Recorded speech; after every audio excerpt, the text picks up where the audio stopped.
folks, Jimmy here, aka Palette of the Dead. Welcome back to the channel and welcome to another Warhammer 40k Imperium magazine update video. As per usual though, with all these videos, if you like them, hit the like button, subscribe to the channel if you haven't already, and of course, drop a comment down below. I love hearing back from you guys and it goes an absolute massive way to help the channel too. Now, with this video, what I wanted to do is do what I normally do, and that's have a look through to the future of what is coming up with Imperium magazine. So I've done this before. I've done it with Mortal Realms magazine, and I've been doing it with Imperium since day one as well, so really good stuff. And we have some pretty decent bits and pieces still to look forward to from a collection, and it's nice to be able to plot out if you want to buy extras of certain things so you have a bigger collection. If you are building up one of your armies directly from a magazine, this helps out a massive ton as well. So entirely up to you. Utilise the information as you wish. So, first off, we're going to have a look back to what we've not long had and what we're getting in a couple of issues' time. So, with issue 50, we had that wonderful, absolute bargain of an issue, the Necron Royal Court. A fantastic selection of minis. So we had our Canaptech Reanimator, brilliant model on its own. We had our Scorpec Lord, another brilliant model. We had our Plasmancer and our two Crypto Thralls. Absolutely fantastic. If you were going to buy this kit on its own, it is £70 directly from Games Workshop. But of course, if you bought the magazine, £9, which is an absolute steal, absolute bargain. For anybody who has missed out, you're going to be finding it impossible to get hold of it, which is a shame. But really cool stuff, and yeah, absolute great value for money with that one. So really cool. Issue 51, which was only just Wednesday, just gone. Not a fantastic issue. 2 paints. Could have been better. Could have been a lot better, in all honesty. With 2 paints in an issue, there is no real saving there. It works out slightly more expensive than if you were buying pots of paint on their own. So yeah, it wasn't too great. But we got Dawnstone and we get Pallid Witch Flesh. Yeah, decent colours, but slightly pointless issue, in all honesty, apart from the data sheets and stuff like that we got for the parts of the Necron Royal Court. And then issue 52 and 53 are one model split across 2 issues. So we get that fantastic Necron Triarch Stalker, a fantastic unit, really cool. It's our first kind of really big unit as well. It's pretty decent sized unit that we get for the whole collection as well. Really cool. I really like it. I think it's an absolutely fantastic model. So yeah, really good stuff. This one as well, it's got different weapon types, so if you are buying multiple issues, you can do with different weapons if you wish to. Entirely up to you though, but really good. And I must admit, looking forward to getting it and building it up. Of course, because it's split across 2 issues, it does give you a little bit of catch-up time to kind of catch up with on any parts that you haven't currently done, which I must admit is me.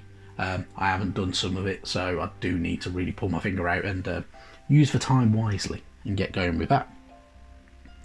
And then issue 54 is another really good one. It's one that I'm looking forward to. It finishes off our Adeptus Sororitas range that we're getting with the magazine. So we get 3 Battle Sisters, 2 Seraphim, 1 Sister Repentia and 1 Arco-Flagellant. And if that sounds familiar, that is because that is a repeat of issue 46. Now, that will give us, if you are just going by the collection, our 10 Battle Sisters, 5 Seraphim, our Sister Repentias, Arco-Flagellant, our good old kind of HQ models for all of them as well. So really good stuff. An absolutely fantastic selection. It was our part of the, essentially what is part of the combat patrol box for the Adeptus Sororitas. So yeah, if you've missed out, another one that you're going to find it tough to get hold of again, unfortunately. But yeah, really good stuff. And yeah, kind of finishes it off. And then we go back to good old Space Marines after that. And that's what we knew up until then. So that's how far we got our knowledge extended, essentially. But now, good old Warhammer.com have updated and have unveiled the next 4 issues. So let's start off. Issue 55, we get Thermic Plasma Conduits. So Issue 37, we had thermic plasma conduits before, which have a pipework system essentially that you can use as terrain pieces and cover and kind of obstructions within your battlefield and stuff like that that you can utilise. Pretty good, not too bad. It's hard to get these on their own anyway, so if you do need to build them up, this is a nice kind of cheaper way of doing it because they're currently only part of the Necron box, which does kind of work out cheaper if you buy a Necron box and then say like several of these. But you know, it's actually not too bad. It's pretty decent. I must admit, I quite enjoyed painting them. They're quite simple, quite fun, very easily done, really, wasn't it? So it's not too bad. Whatever ones these do include though will change up a little bit as well, so you get kind of a bit of a selection of other bits and pieces that you can add to it, and then gives you the full terrain set that we get over time. Issue 56 is the disappointment of the 4 issues, in all honesty, because it's a paint issue. So we get Administratum Grey and we get Balor Brown. Yeah, it is what it is. There's no super saving here. There's no ultra value in the issue. Yeah, it could be better. It could be worse though, in all honesty. Would I have liked to have seen some better stuff with it? Yes. Would I like some models? Yes. But, you know, a couple of paints, they always come in handy. So it kind of is what it is. But yeah, shouldn't be too bad. But yeah, bit disappointing, but understandable at exactly the same time, really. Issue 57 is a second of something we've had before. So it is the Tomb Blade from the Necron range, and we've already had one before. And this is our second of the 3 that we will get. So 2 down, 1 left to go. With this nice simple kit to build, you can change it up with a different weapon by all means. I mean, I went with 1 set of weapons, and I will change it, go for it slightly different. You can also of course change certain other aspects to the model to make it slightly different from the previous one, but however the sprue is actually identical to the previous sprue, and the next sprue will be identical to that one, so you can kind of change it as you wish, but entirely up to you how you wanted to go about doing it.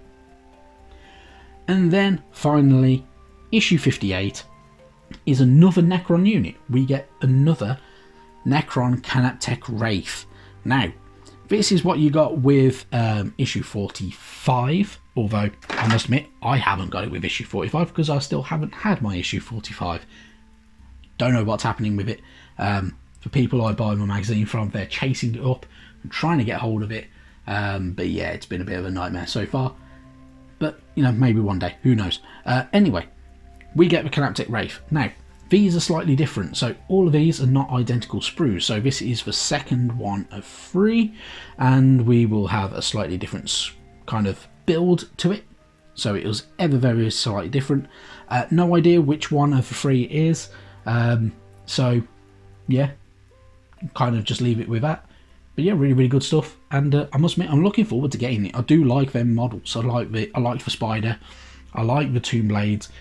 I like the Treyarch Stalker. It looks fantastic.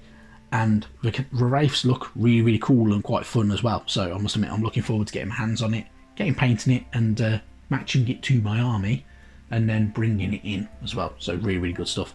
And that's it. So it's a very Necron heavy few issues. So we're gonna, and then I'm guessing after that we will absolutely plow through Space Marines a little bit more, finish those off, and then there'll be some other big Necron kits to come.